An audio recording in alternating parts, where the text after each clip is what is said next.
சிவாய நம. அஸ்ட்ராலஜர் ஆயில்ய மைத்திலி. தீராத பிரச்சனை, சொல்ல முடியாத வலி வேதனை, ஒரே மனக்குழப்பம், பணப்பிரச்சனை, என்ன முடிவு அடுத்து எடுக்கிறதுன்னு தெரியல. இப்படி பல குழப்பங்களில் இருக்கிற நமக்கு திடீர்னு ஒருத்தர் இந்த வழியில் போங்க, இந்த இந்த முடிவு எடுங்க, இது போல் விஷயங்களில் ஈடுபட்டிங்கன்னா உங்களுக்கு பணம் வரும் அப்படின்னு நமக்கு சிலர் திடீர்னு கைட் பண்ணுவாங்க. ஸோ அவங்களோட கைடன்ஸையை நம்ம பின்பற்றி நடக்கும் பொழுது நமக்கான ஒரு வழிமார்க்கங்கள் எல்லாம் பிறக்கும். இங்கே தான் குரு பார்வை செயல்படும். குரு பலம்னு சொல்கிறோம் இல்லையா? இந்த குரு பலம் நம்மளுடைய ஜென்ம ஜாதகங்களில் எவ்வாறெல்லாம் செயல்படும்னா, இது போல் ஒரு நபர்கள் நமக்கு சரியான நேரத்தில் ஒரு வழியை காட்டும் பொழுது தான் அந்த இடத்துல குரு நமக்கு செயல்பட துவங்கி இருக்கிறார் அப்படின்னு நம்ம எடுத்துக்கலாம். மாதா பிதா குரு தெய்வம் சொல்கிறோம். தாய் தந்தைக்கு பிறகு நமக்கு ரொம்ப ரொம்ப முக்கியமானது யாருன்னா குரு தான். ஸோ ஒவ்வொருத்தர் வாழ்க்கையிலும் ஒரு குரு கட்டாயம் இருக்கணும். நம்மளை பின்புலமாக இருந்து ஒரு கைடன்ஸை கொடுக்கறதுக்கு குரு தான் நமக்கு ரொம்ப ரொம்ப முக்கியம்.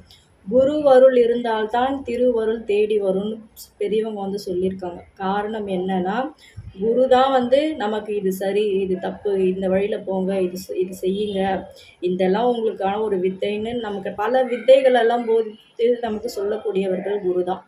ஸோ குரு சுட்டி காட்டாத எந்த ஒரு வித்தையும் நமக்கு பலித்தமாக. குருவின் சாபத்தை மட்டும் எக்காலத்திலும் ஒருவர் வாங்கவே கூடாதுங்க. அது ரொம்ப ஒரு மிகப்பெரிய ஒரு சாபமாகவே நம்ம வாழ்க்கையே ஒட்டுமொத்த சந்தோஷத்தையும் நிம்மதியுமே சிதைச்சிடும். ஒரு தலைச்சிறந்த குரு உங்கள் வாழ்க்கையில் உங்களுக்கு கிடைச்சிட்டாங்கன்னா, உங்களை மாதிரி புண்ணியம் பண்ணவங்க பாக்கியசாலி வேறு யாருமே இல்லைங்க. ஏன்னா ஒவ்வொருவருக்கும் குரு தான் மிகச்சிறந்த ஒரு வழிகாட்டியே. ஏன்னா ஒருத்தர் ஒரு குருவோட பேச்சை கேட்டு நடக்கும் பொழுது அவர்களுக்கு வாழ்நாள் முழுவதும் நன்மையே நடக்கும். ஸோ நம்மளுடைய ஜென்ம ஜாதகங்களில் குரு ஏதாவது ஒரு கட்டத்தில் தான் இருப்பார். 12 கட்டத்தில் ஏதாவது ஒரு கட்டத்தில் இருப்பார். அது நம்மளுடைய லக்னத்துக்கு எந்த பாவமாக வருதுன்றது நம்ம முதல்ல பார்க்கணும். லக்னத்துக்கு குரு எந்த அமைப்பில் இருக்காங்க, எந்த நட்சத்திரத்தில் வாங்கியிருக்காங்க, சாரம் வாங்கியிருக்காங்கன்றது நம்ம முக்கியமாக பார்க்கணும். எந்த கிரகத்தோடு சேர்ந்துருக்காங்கன்றது முக்கியமாக பார்க்கணும். குரு தனக்காரகன் நம்ம சொல்கிறோம் இல்லையா? ஸோ தனக்காரகனான குரு நம்ம ஜாதகங்களில் பணத்தை தரப்போகிறதே குரு தான். அதில் மாற்றமே கிடையாது. அந்த குரு எந்த கிரகங்களோடு சேர்ந்துருக்கோ அதை சார்ந்த உறவுகள் மூலமோ அதை சார்ந்த தொழில்கள் மூலமோ நமக்கு தனவரவு ஏற்படும். இது நீங்கள் நல்லா உங்களுடைய ஜென்ம ஜாதகத்தில் அனலைஸ் பண்ணிக்கலாம். எந்த வழியில் வேணாலும் நமக்கு பணம் வரும். ஆனால் வரக்கூடிய வழி குருவோட அனுமதி இல்லாமல் வராது. இது நீங்கள் நல்லா நோட்டீஸ் பண்ணலாங்க. நம்ம ஜாதகத்தில் இப்போ உதாரணத்துக்கு குரு சனியோட சேர்ந்துருக்கு அப்படின்னும் பொழுது உங்களுடைய வயதில் மூத்தவர்கள் மூலமாக வரலாம். சனி சம்மந்தப்பட்ட தொழில்கள், சனி தான் தொழிலுக்கான காரகன். ஸோ சனியோட தொழில்களை எடுத்து செய்யும் பொழுது உங்களுக்கு பணம் வரலாம்.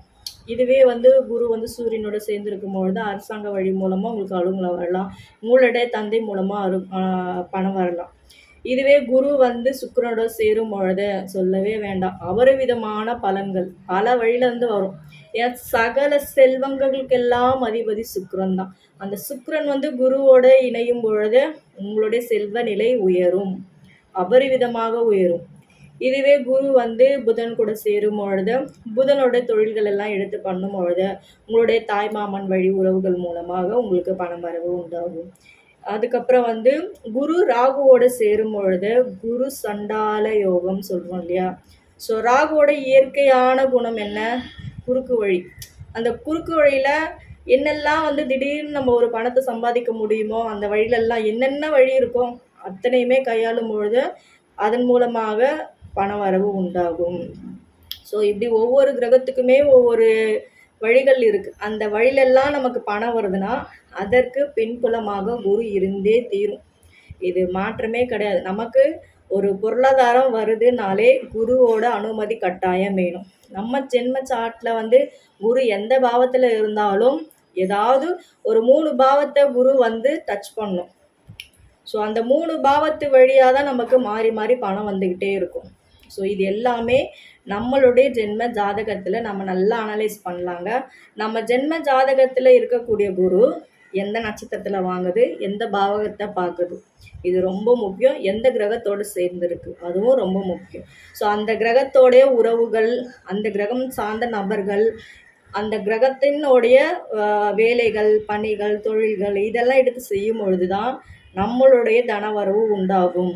இதுவே வந்து நம்மளுடைய லக்னத்துக்கு சாதகமான தசாபுத்திகள் நடக்கும் பொழுது, அந்த நேரத்தில் குருவோட பலம் கோச்சாரத்தில் நமக்கு இருக்கும் பொழுது நம்மளுடைய தனவரவு பெருகும். இப்படி தாங்க குருவோட பலம் வந்து வேலை செய்யும்.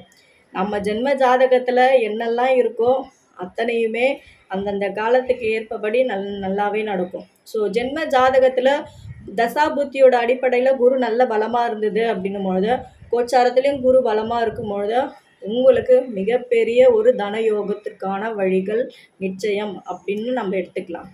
ஸோ பலம் என்ன, உங்களுக்கு யார் மூலமாக பண வரவு உண்டாகும், எப்போ வரும், எந்த அளவுக்கு பண வரவு உண்டாகும் அப்படின்னு நீங்கள் நிறைய தெரிஞ்சுக்கணும்னு நினச்சிங்கன்னா என்னுடைய இந்த டிஸ்பிளே தெரியக்கூடிய தொலைபேசி எண்ணை தொடர்பு கொள்ளும். அது போக வந்து நிறைய பேர் கால் பண்ணுறீங்க. கால் பண்ணிவிட்டு ஃப்ரீ கன்சல்டன்சியாக கேட்குறீங்க. தனிப்பட்ட நபருக்கு ஜாதகம் பார்க்கும் பொழுது இலவசமாக பார்ப்பது இல்லைன்றதை நான் இங்கே சொல்லிடுறேன். ஏன்னா குரு தட்சிணை இல்லாமல் தனிநபருக்கு யாருக்குமே நான் இது வரைக்கும் நான் பார்த்தது இல்லை, பார்க்கவும் மாட்டேன். அது வந்து என்னோடய குருநாதர் வந்து எனக்கு போதிச்ச விஷயம். என் வீட்டில் என் ஃபேமிலியில் யாருக்காவது பார்க்கணும் கூட தட்சிணை வாங்கிட்டு தான் நான் பார்ப்பேன். ஏன்னா அது கர்ம வந்து செயல்பட ஆரம்பிக்கும்ன்ற ஒரு கணக்கு உண்டு. இது வந்து நிறைய பேருக்கு தெரியும். தனிப்பட்ட நபர்களுக்கு வந்து ஜாதகம் பார்க்கணுன்னா குருதட்சிணை செலுத்திட்டு நீங்கள் தாராளமாக உங்களோட ஜாதகத்துக்கான அனைத்து வந்து நீங்கள் கேட்டு தெரிஞ்சுக்கலாம். ஸோ அது போக வந்து நிறைய பேர் வீடியோ பார்க்குறீங்க, சப்ஸ்கிரைப் பண்ணாமல் பார்த்துட்ருக்கீங்க. ஜோதிடம் மற்றும் ஆன்மீகம் சார்ந்த தகவல் எல்லாமே வந்து தொடர்ந்து உங்களுக்கு தெரியணும் அப்படின்னா அஸ்ட்ராலஜர் ஆயில்ய மைத்திலின்ற யூடியூப் சேனலை வந்து சப்ஸ்கிரைப் பண்ணிக்கோங்க. சோஷியல் மீடியாவில் வந்து என்னை ஃபாலோ பண்ணணும்னு நினச்சிங்கன்னா ஃபேஸ்புக்கு, இன்ஸ்டாகிராம், த்ரெட்டு, யூடியூப் எல்லாத்துலேயுமே வந்து அஸ்ட்ராலஜர் ஆயில்ய மைத்திலின்ற ஒரு ஐடி தான் வச்சுருப்பேன். ஸோ அதில் வந்து நீங்கள் வந்து ஃபாலோ பண்ணிக்கலாம். நன்றி, வணக்கம், வாழ்க நலம். ஓம் சிவாய நம. அஸ்ட்ராலஜர் ஆயில்ய மைத்திலி.